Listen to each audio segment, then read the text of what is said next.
My brother-in-law plotted to eliminate me and his wife for the inheritance. But the sinister fallout ahead was beyond anything we imagined. My sister-in-law invited me to dinner, insisting I try her secret recipe. Reluctantly I went, but a last-minute work call delayed me. She ate first, claiming she couldn't wait. Moments later she collapsed. At the hospital we discovered the dish was laced with poison intended for me. Her husband confessed he'd orchestrated it, hoping to frame her for my murder. But why he wanted to do this to me? The phone rang 3 times before I answered it, hesitating as Karen's name flashed across my screen. My sister-in-law rarely called, especially since David's funeral 8 months ago. Our relationship had cooled to obligatory birthday texts and awkward run-ins at the grocery store where we'd exchange pleasantries before hurrying in opposite directions. "Hello?" I answered, balancing the phone between my ear and shoulder while sorting through case files on my desk. "Ellie?" Karen's voice sounded unnaturally bright. "I was hoping to catch you. Mark and I would love to have you over for dinner tomorrow night. It's been too long." The invitation hung in the air as I flipped through my mental calendar. There was nothing scheduled, but the thought of sitting across from them at their dining table made my skin prickle with discomfort. The last time we'd gathered, the conversation had devolved into thinly veiled accusations about David's medical decisions.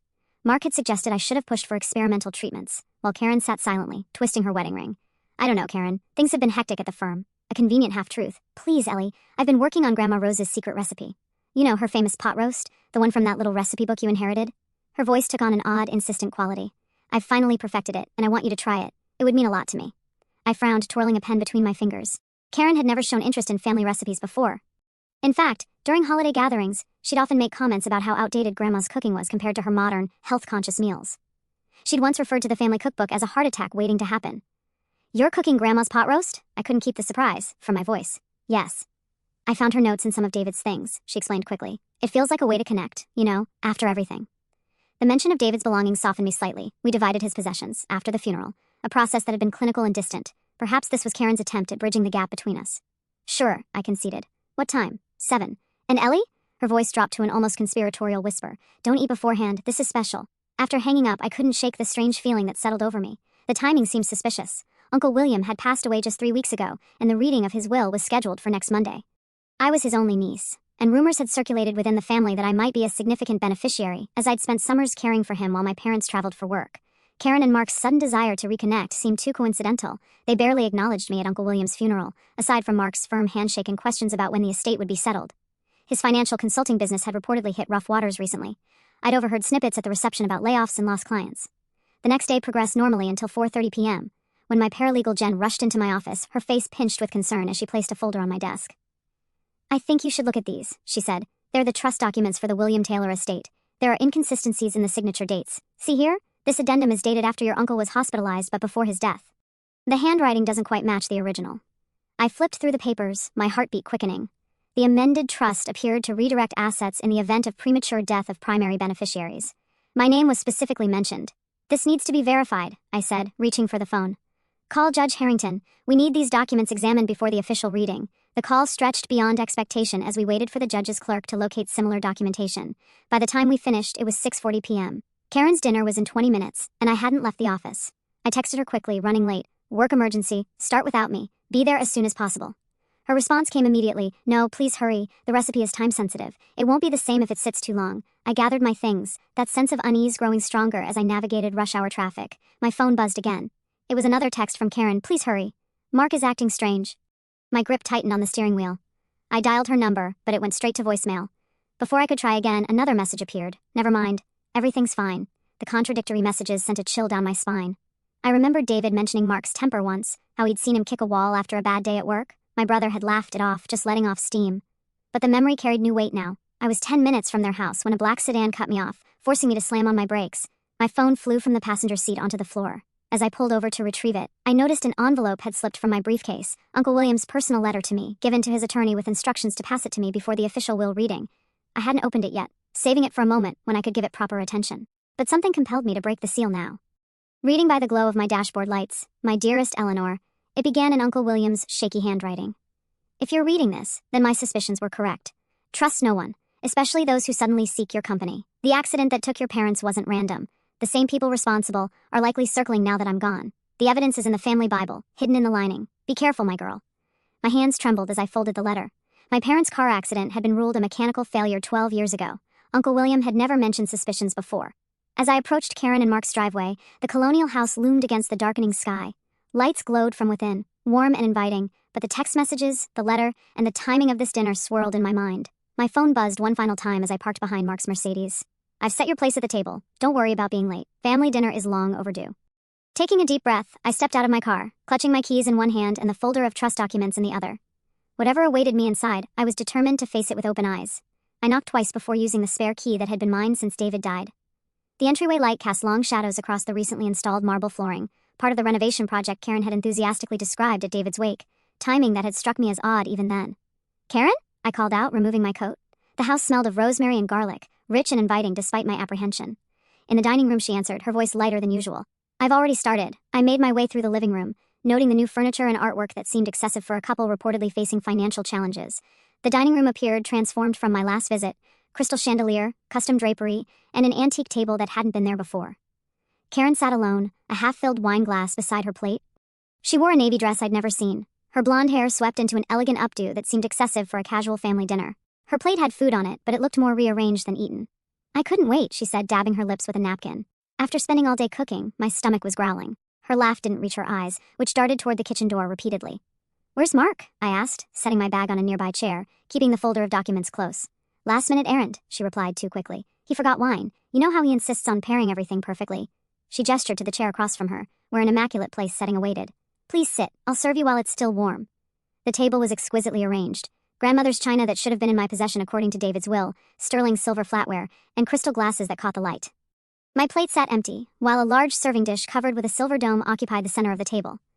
"You've gone to a lot of trouble," I said, remaining standing. "Should we wait for Mark?" "No." Karen's response came too sharply. She softened her tone immediately. "I mean, he insisted we shouldn't wait. The roast will dry out." She reached for the serving dish. "Let me plate this for you." I studied her as she lifted the dome, revealing a beautifully arranged roast with vegetables. Her hands trembled slightly, and a thin sheen of sweat had formed on her forehead, despite the cool temperature of the room. "You mentioned Grandma's recipe," I said slowly, taking my seat. "I don't remember her pot roast looking quite like this." "I added my own touches," Karen replied, serving a generous portion onto my plate. The meat glistened with sauce, surrounded by roasted root vegetables. "I've been experimenting with herbs from our garden." As she set the plate before me, I noticed a slight discoloration in the sauce that seemed pooled more on my serving than what remained in the dish. Karen returned to her seat, lifting her wine glass. "A toast?" she suggested. "To family reconciliation." I raised my glass cautiously, watching as she took a deep sip. Something flickered across her face. Doubt, perhaps, or fear. "Aren't you going to try it?" she asked, nodding toward my untouched plate. "After all my hard work?" I cut a small piece of meat, lifting it slightly before setting my fork down. "Actually, could I get some water first?" Karen's expression tightened momentarily before she rose. "Of course. I forgot to put out water glasses." As she turned toward the kitchen, she swayed slightly, grabbing the edge of the table to steady herself. "Are you okay?" I asked, rising from my chair. "Just a little lightheaded," she murmured, blinking rapidly. "I haven't eaten much today, and the wine—" She took another step and reached again for her glass, taking a larger sip as if to prove she was fine. Mid-swallow, her expression changed. Her eyes widened in panic, her free hand flying to her throat. "Karen?" I moved toward her as the glass slipped from her fingers, shattering against the hardwood floor. She tried to speak, but only a strangled sound emerged. Her body began to convulse, and she collapsed before I could reach her. I caught her head before it hit the floor, lowering her gently as her limbs jerked uncontrollably. "Karen, what's happening?" I rolled her onto her side as foam formed at the corners of her mouth. Her eyes, wide with terror, locked onto mine. I scrambled for my phone, cursing when the no-service message appeared on my screen. I ran to the kitchen, searching for the house phone, finding it dead when I lifted the receiver. The spare handset in the living room showed the same result, its battery compartment empty. Back at Karen's side, I checked her breathing, finding it shallow and irregular. Her purse sat on a side table, and I dumped its contents, searching for her phone. When I found it, the screen was cracked, and it wouldn't power on. "Hold on, Karen," I pleaded, frantically searching for anything to help. "I need to get help." I ran to the front door, intending to drive her to the emergency room myself, when I spotted a landline on a small table in the foyer. Miraculously, this one had a dial tone. I punched a 911, my hands shaking as I reported a poisoning emergency. "My sister-in-law collapsed after drinking wine. She's convulsing. I think she's been poisoned." While waiting for the ambulance, I returned to Karen, who had stopped seizing but was now frighteningly still. Her breathing came in short, shallow gasps. As I loosened her clothing to help her breathe, a folded paper fell from the pocket of her dress. With trembling fingers, I unfolded it, revealing Karen's hurried handwriting. "Ellie, don't eat anything. I think he's—" The note ended abruptly, the pen trailing off into a jagged line. A cold realization washed over me. Karen had suspected something but hadn't completed her warning. Red and blue lights flashed through the windows as the ambulance arrived. As paramedics rushed in with equipment, I glanced at my still untouched plate, and then at Karen's barely eaten food. On impulse, I grabbed a clean napkin and carefully wrapped a sample of both our portions, slipping them into my bag along with Karen's unfinished note. What happened here? A paramedic asked as they attached monitoring equipment to Karen. I don't know, I answered truthfully, watching her oxygen levels display critically low numbers on their portable monitor. But I think someone tried to kill us both. The ambulance tore through suburban streets, sirens wailing, as paramedics worked over Karen's limp form. I sat pressed against the sidewall, answering rapid-fire questions while watching her oxygen levels dip dangerously low on the monitor. Has she taken any medications? Recreational drugs? Alcohol? Just wine, I replied, remembering how deliberately she'd sipped from her glass. But I think it was poisoned. The paramedic gave me a sharp look. That's a serious allegation. I know, I said, clutching my bag containing the food samples. That's why I brought this. We arrived at Mercy General in a blur of motion. Karen was whisked through double doors while I was directed to a waiting area, still clutching my evidence. A nurse with kind eyes and salt and pepper hair approached after I'd been sitting there for 20 minutes. Miss Taylor? I'm Nurse Chen. I need to ask you some questions while they work on your sister-in-law. I nodded, following her to a small consultation room. You mentioned possible poisoning, she said, closing the door behind us. But I need to ask something else first. She lowered her voice. Has your sister-in-law ever mentioned fear of her husband? Any unexplained injuries? Changes in behavior? The question caught me off guard. You think this is domestic violence? We have protocols, she explained gently. When a married woman comes in with unexplained toxic symptoms, especially when the husband isn't present. She let the implication hang in the air. I don't know, I admitted. We haven't been close recently, but she sent me strange texts before I arrived saying Mark was acting oddly, and I found this in her pocket. I showed her the partial note. Nurse Chen's expression darkened. I'll inform Dr. Patel. In the meantime, you mentioned evidence? I handed over the napkin containing food samples from both our plates. Mine was untouched. She took it carefully. I'll have this sent to toxicology immediately.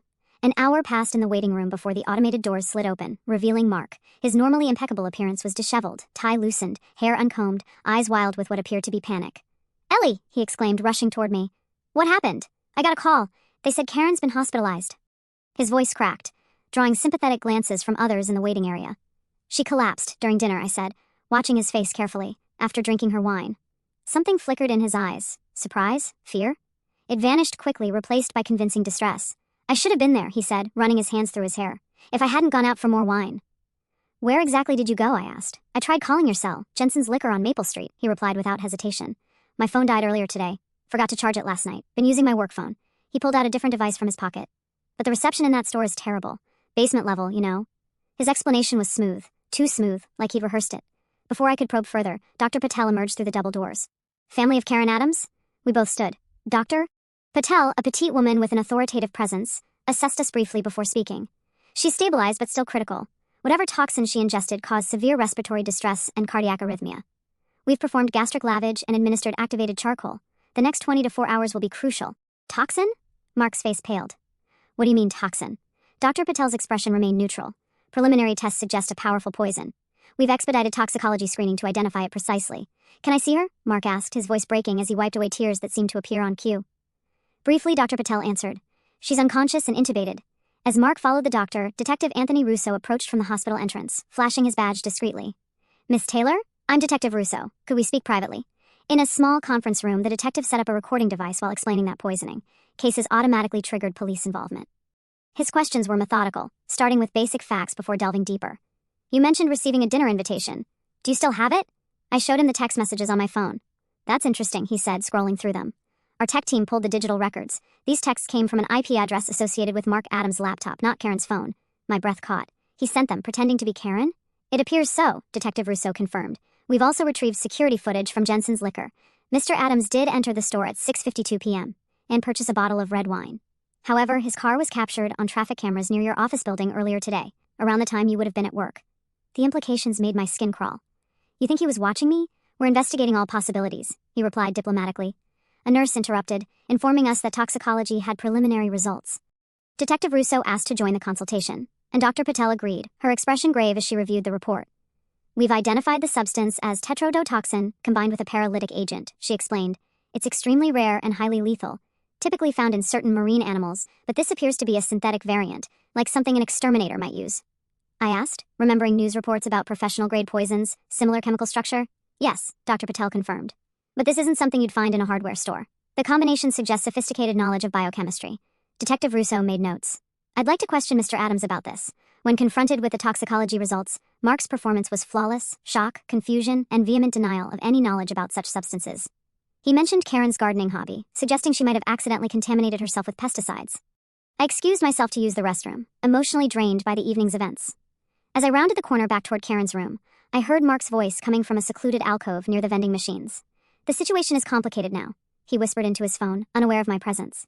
"We need to activate the contingency plan. No, they don't suspect anything yet, but we need to move quickly. The inheritance reading is still scheduled for Monday." I froze, pressing against the wall to avoid detection. "If she doesn't make it through the night, we proceed as planned," he continued, his voice suddenly cold and businesslike, all traces of emotional distress gone. "If she recovers, well, we'll need to be more creative." I retreated silently, my mind racing. The mask had slipped, revealing the calculation beneath Mark's grief. As I rejoined Detective Russo, my suspicions crystallized into certainty. My brother-in-law had tried to murder me tonight, and when that failed, he was already planning his next move. The question wasn't whether Mark was guilty, it was how to prove it before he had another opportunity to finish what he'd started. I lingered outside the alcove until Mark finished his call, my heart hammering against my ribs. When he emerged, I ducked into a nearby family waiting room, pretending to study a vending machine until he passed. Once he was gone, I made my way back to Detective Russo, who was reviewing notes in the hallway. "I need to tell you something," I whispered, glancing around to ensure Mark wasn't nearby. I recounted the conversation I'd overheard, watching Russo's expression harden as I mentioned the inheritance. "What inheritance?" he asked, leading me to a more private area. "My Uncle William passed away 3 weeks ago," I explained. "The reading of his will is scheduled for Monday. I haven't discussed the details with anyone, but there were always rumors that I'd be his primary beneficiary. How substantial are we talking?" "Uncle William was a founding partner at Meridian Pharmaceuticals." I said. "He never married or had children. His estate is valued at roughly $40 million. Detective Russo let out a low whistle. "And this wasn't mentioned earlier because—" I didn't connect it initially. "Mark never met Uncle William. He died before David married Karen, and they weren't close." I hesitated. "But there's something else. Uncle William and Karen had a falling out when she was a teenager. He caught her stealing from his home during a family gathering. He pressed charges, though they were later dropped, but he made it clear she was excluded from any inheritance. So if something happened to you, the money would likely go to your next of kin, Karen," I finished. "And by extension, Mark would control it if Karen were incapacitated or dead." Russo completed grimly. "Let me get a warrant to access their financial records." While Russo made calls, I returned to Karen's ICU room. Mark had stepped out, presumably to speak with doctors. Karen lay unconscious, tubes and wires connecting her to various machines. Her overnight bag sat in the corner, brought by Mark from their house.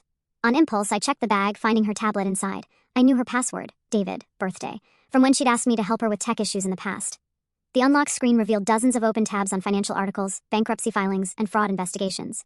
One email caught my attention, a communication from the Securities and Exchange Commission regarding irregularities in client accounts at Adams Financial Consulting. The language was bureaucratic but clear. Mark's company was under investigation for misappropriating client funds. Another email from their mortgage company threatened foreclosure for missed payments. Tucked inside a zippered compartment of the bag, I found a small leather-bound journal. The most recent entry was dated just yesterday. "He's monitoring my calls now. Says it's because he's worried about me, but I know better." The bank called again today. Another overdraft.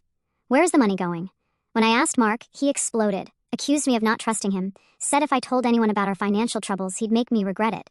Uncle William's inheritance is Mark's obsession now. He keeps talking about how Ellie doesn't deserve it, how the family money should stay with real family. I've decided, after the will reading, I'm leaving. I've already spoken with a divorce attorney, hidden away enough cash for a deposit on an apartment. 3 more days. I just have to pretend everything's normal for 3 more days. I photographed the pages with my phone, hands trembling. Karen had been planning her escape, and somehow Mark must have discovered it. A soft knock interrupted my thoughts. A nurse entered to check Karen's vitals, and I quickly returned the journal to its hiding place. "Any change?" I asked. "Her stats are improving," the nurse responded, adjusting and forth. "The doctor is cautiously optimistic." As she worked, I noticed prescription bottles in a clear plastic hospital property bag. One label caught my eye, lorazepam, prescribed to Karen by a doctor I didn't recognize. The date was recent, just 2 weeks ago. Detective Russo returned as I was examining the medication. "We've got something," he said quietly, showing me his tablet. "Security footage from 3 different chemical supply stores across state lines. Each purchase individually wouldn't raise flags, but together..." The screen showed Mark, sometimes wearing disguises, purchasing various chemical compounds. "Our lab says these are precursors to the poison found in Karen's system." "And this," I added, pointing to the medication, "lorazepam. At this dosage could cause memory issues, confusion, suggestibility." Russo looked troubled. "Memory manipulation? It would explain a lot." Our conversation was interrupted by a flurry of activity as Karen's monitors began beeping. Medical staff rushed in, pushing us into the hallway where Mark was returning with a coffee. "What's happening?" he demanded, performance of concern back in place. 20 minutes later, Dr. Patel emerged. "She's regaining consciousness, but she's disoriented. We've removed the breathing tube. Can we see her?" Mark asked, already moving toward the door. "Briefly," Dr. Patel cautioned. "And I should warn you, she's confused, which is normal after this kind of trauma." Karen's eyes fluttered open as we entered. They roamed the room, finally settling on me with a spark of recognition. "Ellie," she whispered, voice raspy from the tube. "You came to dinner." I did, I confirmed, approaching her bedside opposite from Mark. Her gaze shifted to Mark, and a strange expression crossed her face. Not recognition, but something closer to bewilderment. Who? She began. It's me, honey, Mark said, taking her hand. Your husband. Karen's confusion deepened. Husband? She pulled her hand away. Where's David? Mark's facade cracked momentarily, a flash of annoyance crossing his features. David passed away, remember? 8 months ago. Karen's eyes filled with tears. No, that's not. David called me yesterday. We're having dinner on Saturday. She looked desperately at me. Tell him, Ellie. My blood ran cold as I realized what was happening. The medication had done more than make her suggestible. It had created gaps in her memory, confusion about time. Karen, I said gently, what's the last thing you remember clearly? Her brow furrowed in concentration. The fight, she whispered, with Mark about the money. Her eyes widened suddenly, darting toward Mark. The tea. You made me tea every night. Her breathing quickened, monitors beeping in response. You've been drugging me. Mark's carefully constructed mask fell completely as Karen's words hung in the air. Before he could respond, Detective Russo stepped into the room, officer at his side. Mark Adams, he said formally, I'd like you to come with me for questioning regarding the attempted murder of Eleanor Taylor and the poisoning of Karen Adams. As they led Mark away, I stayed with Karen, whose eyes were now clear with dawning horror as fragments of memory began to resurface. He was going to kill you, she whispered. And then me for the money. Mark's questioning at the police station gave me a window of opportunity. With Karen now under police protection in the hospital, I returned to my apartment to shower and change clothes before diving into what Detective Russo called civilian investigation, his polite way of asking me to stay out of police business. But I couldn't just wait, not with Karen's life still potentially at risk and the will reading only days away. As an estate attorney, I had resources and contacts that could supplement the official investigation. My first call was to Meredith Young, an old law school friend who specialized in background checks for high-profile clients. I need everything you can find on Mark Adams, I explained, giving her his date of birth and social security number from documents I'd helped Karen file years ago, particularly anything from before he moved to Boston 10 years ago. While waiting for Meredith's results, I contacted Uncle William's longtime attorney, Jerome Wasserman. Ellie, Jerome greeted me warmly. I was just reviewing William's papers for Monday's reading. How can I help? I need to verify the authenticity of Uncle William's will, I said, explaining the situation without revealing the ongoing police investigation. Has anyone requested copies recently or asked about specific provisions? Jerome was silent for a moment. That's an unusual question. As a matter of fact, someone claiming to be your financial advisor called last week, asking about contingency clauses in the will. I didn't provide details, of course, but it struck me as odd. I don't have a financial advisor, I said, my suspicion deepening. Jerome, could you check if the will in your possession has been tampered with? I'll examine it immediately and call you back, he promised. My laptop pinged with an email from Meredith. The subject line made my blood run cold. Mark Adams doesn't exist. The attached report detailed how Mark Adams had appeared suddenly 10 years ago with a suspiciously clean credit history and minimal background. Facial recognition software matched him to a Michael Adler from Seattle, whose wife Cynthia had died from accidental poisoning in 2013. Authorities had investigated Michael but couldn't gather enough evidence for charges. He disappeared shortly after collecting a substantial life insurance payout. My phone rang, Detective Russo. We've searched Mark's car, he said without preamble. Found a burner phone hidden under the spare tire. Multiple text messages to someone saved as Jay, discussing plans to make the dinner look like her idea and ensuring clean transfer after both problems are eliminated. Both problems? I echoed. You and Karen, Russo clarified. There's more. Forensic accounting found offshore accounts receiving regular large deposits. The source appears to be his gambling debts, but not what you'd expect. He wasn't losing money, he was earning it. I don't understand. He wasn't a gambling addict. He was a loan shark, Russo explained. That's where his capital came from. And when clients couldn't pay... Well, let's just say we're reopening some cases of clients who conveniently died before repaying their debts. The revelation hit me like a physical blow. Mark's real name is Michael Adler, I said, sharing Meredith's findings. His first wife died under suspicious circumstances. That matches what we're finding, Russo confirmed. Seattle PD is sending their case files. But here's something else. We executed a search warrant on their home computer. Found searches for inheritance law Massachusetts, undetectable poisons, how long does poison show in toxicology, but most disturbing, how to forge legal documents. My other line beeped, Jerome calling back.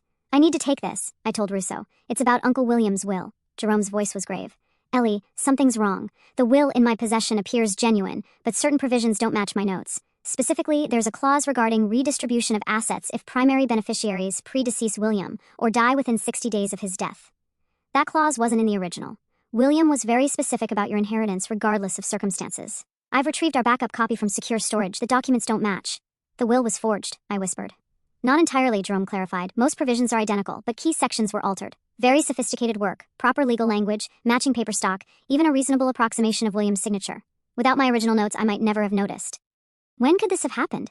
We had a break-in last month. Nothing was reported stolen, but... Jerome paused. Security cameras showed someone who resembles your brother-in-law wearing a maintenance uniform. I thanked Jerome and called Russo back to share this development. While on the phone, my laptop pinged with another email from Meredith, containing Michael Adler's Seattle address and contact information for former neighbors. Acting on impulse, I called the number for the house next door to where Michael Mark had lived with his first wife. An elderly woman answered. "Mrs. Patel?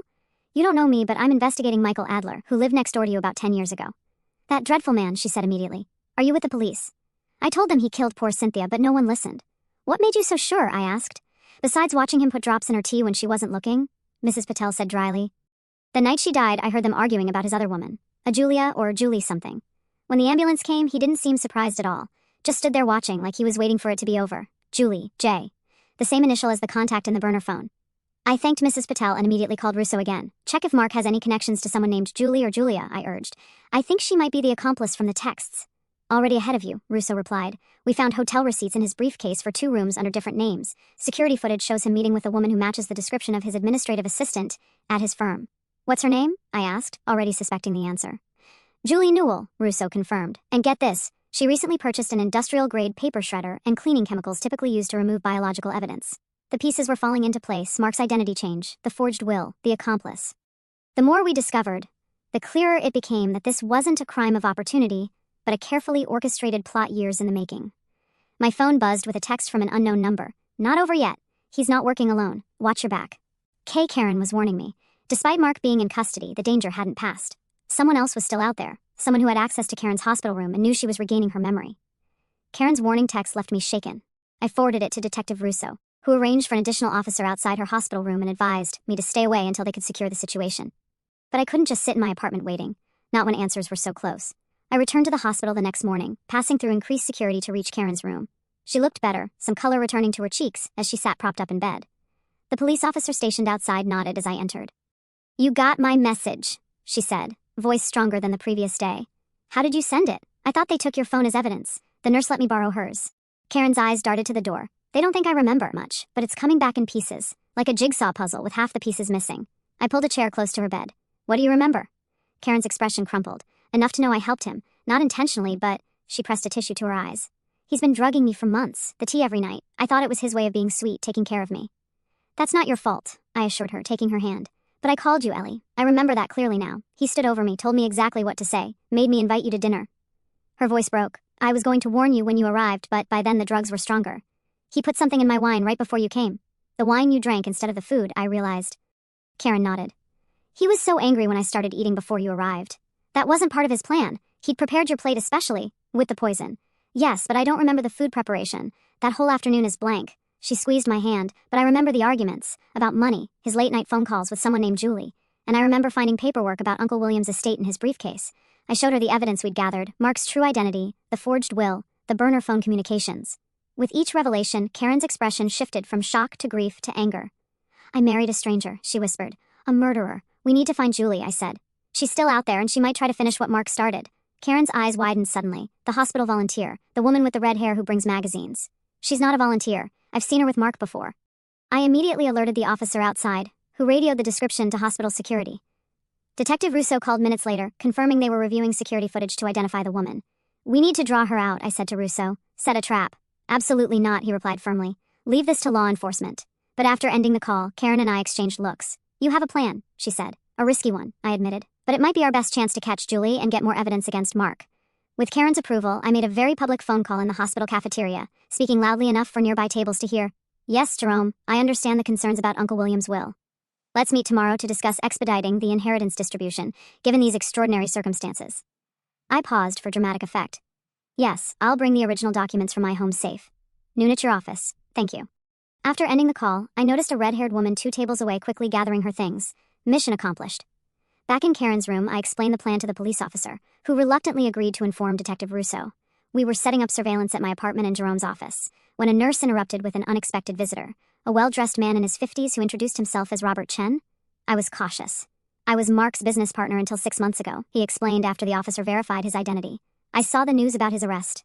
There are things you should know. According to Chen, their financial consulting firm had been legitimate until 3 years ago, when Mark began embezzling from client accounts to fund his offshore loan sharking operation. When Chen discovered the discrepancies and threatened to report them, Mark had staged an elaborate frame-up, making it appear that Chen was responsible. He destroyed my reputation, my career, my marriage," Chen said bitterly. "I've been fighting to clear my name ever since, but he buried the evidence too well. Until now." Chen provided documentation of transfers, altered records, and witness statements that would strengthen the case against Mark. As he was leaving, he hesitated at the door. There's one more thing you should know. Mark has someone on the inside here at the hospital. Not just his girlfriend Julie, someone with medical access. Before we could press for details, Detective Russo called with disturbing news. The police had been monitoring Mark's jail communications and intercepted a call made to a hospital maintenance number. They traced it to a janitor named Ray Simmons, who had just started his evening shift. We have officers moving to apprehend him now, Russo explained. But we need you to act normal if he enters the room. We've got audio surveillance in place. Barely 15 minutes later, Simmons entered with cleaning supplies, barely acknowledging us as he emptied trash bins and mopped the floor. As he worked near Karen's stand, I watched him carefully, noticing how his uniform pocket bulged with something that wasn't there when he entered. "Excuse me," I said, standing up. "I think you missed a spot over there." The distraction worked. As he turned, an officer slipped in behind him. When Simmons reached toward Karen's bag, he was immediately apprehended. A syringe filled with clear liquid fell from his pocket. Later that evening, Detective Russo played the recording from Karen's room. Simmons had been wearing a wire, and Mark's instructions were chillingly clear. Just add it to her IV when no one's looking. It'll look like heart failure from the previous poisoning.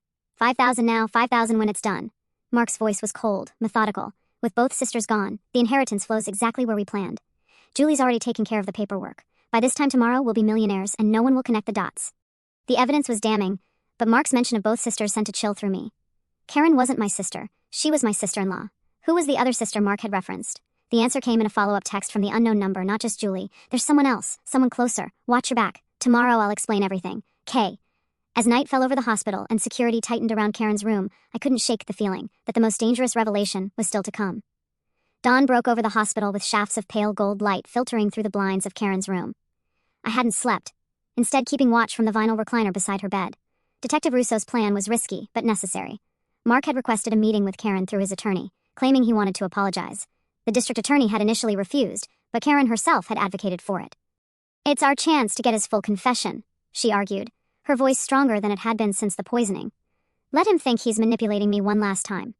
The plan was simple but dangerous. Karen would pretend to be heavily sedated during Mark's visit, barely conscious, and unable to fully comprehend what was happening around her.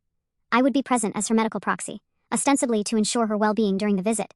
Hidden microphones would capture everything, while Detective Russo and the district attorney would monitor from an adjacent room. "He won't confess if he thinks I'm listening," Karen said.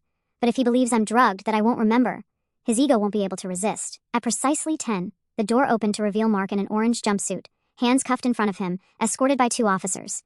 He'd lost weight in the 5 days since his arrest, his face gaunt and shadowed with stubble, but his eyes remained calculating, scanning the room immediately. "You have 15 minutes, the officer said, securing Mark to a chair positioned between Karen's bed and where I sat. Mark nodded, not looking at me. "Hello, Karen," he said softly when the officer stepped outside. "They said you wanted to see me." Karen's performance was masterful. Her eyes fluttered open briefly, unfocused and glassy. She mumbled something incoherent, then appeared to drift back to sleep. The doctors had removed all her IVs and monitors for this meeting, but Mark didn't know that. "She's heavily medicated," I explained coldly. "The doctors say she drifts in and out. Probably won't remember any of this." Mark's posture relaxed slightly. "How unfortunate," he said, though his tone suggested the opposite. "Though perhaps it's better this way. Easier for her to move on eventually."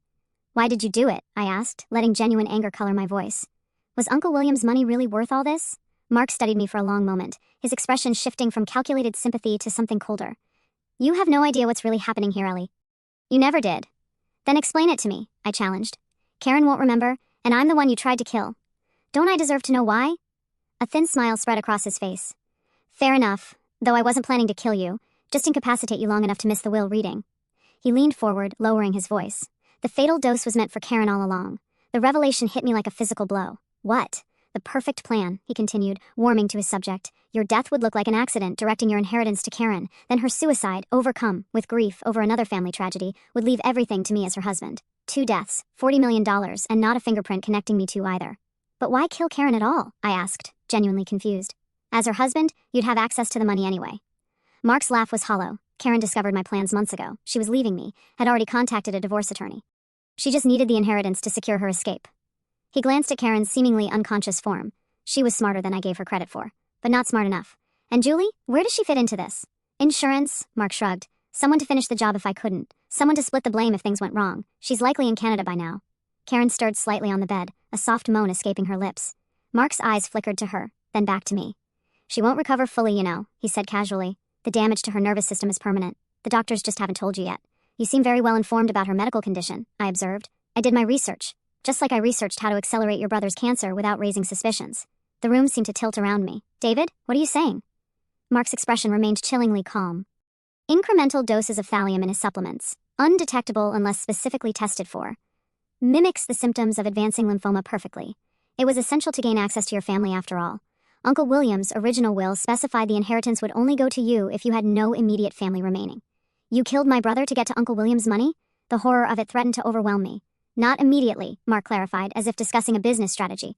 I needed him alive long enough to establish my position in the family. Then, once I had access to William, arranging his accidental fall was simple enough.